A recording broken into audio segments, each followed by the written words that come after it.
Ulaşmağın kökü U, mələşməyin kökü M. Maraqlı gəlirsə, gəlin buna bir balaca detallı və ətraflı şəkildə baxaq. Neçə gündür videoların altından yazırlar. Ay müəllim, ulaşmaq sözü, ay müəllim, mələşmək sözü. Mən bu sözə, yəni mələşmək sözünə 5 il öncə 2020-ci ildə videoların birində toxunmuşdum. Bir daha bu məsələni gəlin gündəmə gətirir. Birinci növbədə bir şey bilin ki, bu tip suallar, bu tip sözlər imtahanlara salınmır. Yəni kökü təqlidi söz ola biləcək, ehtimal ola biləcək sözlər imtahanlara salınmır.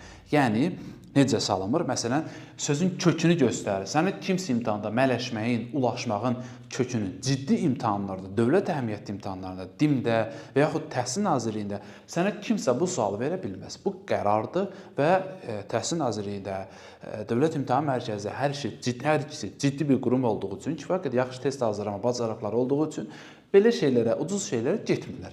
Bu bir məsələ. Bundan rahat olun, qoyduq qırağa.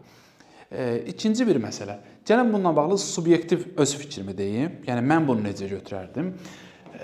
Gəlin baxaq. Əgər sözün kökünü mə hesab edirsənsə, mə nədir? Heyvandan çıxan səsdir, düzdür? Heyvan elə belə deyir, mə.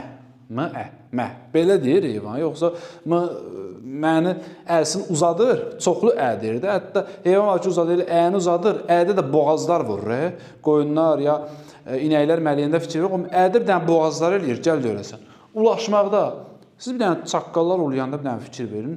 Ulaşmaq birisi nə ola bilər? U, iki nəfər ikisi də U deyir. Bunlar ulaşdılar, yəni U hərfini dedilər. Başqa şeydir. O da dırnaq içinə verilə bilər. Amma bir var, birbaşa itin, çaqqalın, uluyan heyvanların ulaması, bu məncə onlar U deyir, U. Bunu çıxsaq belə olacaq da, U, ulamaq, ulaşmaq, hə, U. Kök nədir? U. U nədir? U sözü var, yoxsa mə sözü var? Yoxdur, lap səs olaraq da yoxdur. U və mə yəni səsləri də yoxdur. Ona görə belə şeylər kök hesab oluna bilməz. Bu subyektiv fikrimdir. Amma ümumi olan əsas fikir odur ki, belə suallar imtahanlara düşmür.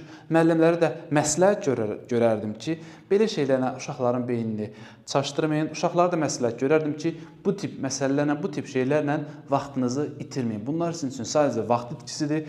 Boş yerə əsəbinizi korlayacaqsınız. Sonda da nəticə yoxdur. Yəni, ən mənasız şey nəticənin olmadığını bildiyin halda, nəticəyə varmayacağın halda durub boş yerə vaxtını israf eləmək. Bunlar isə məsləhət görülmür. İzahımız sizin üçün faydalı olsa, videomuzu bəyənməyi və səhifəmizi izləməyi yaddan çıxarmayın. Sentyabrdan etibarən isə qruplarımıza qoşulmaq istəyinir. 055 597 0151 yazaraq onlayn olaraq bizlə hazırlaşa bilərsiniz. Ölkənin hər yerindən və ölkədən kənardan onlayn dərslərimizə qoşula bilərsiniz. Bu qədər. Sağ olun.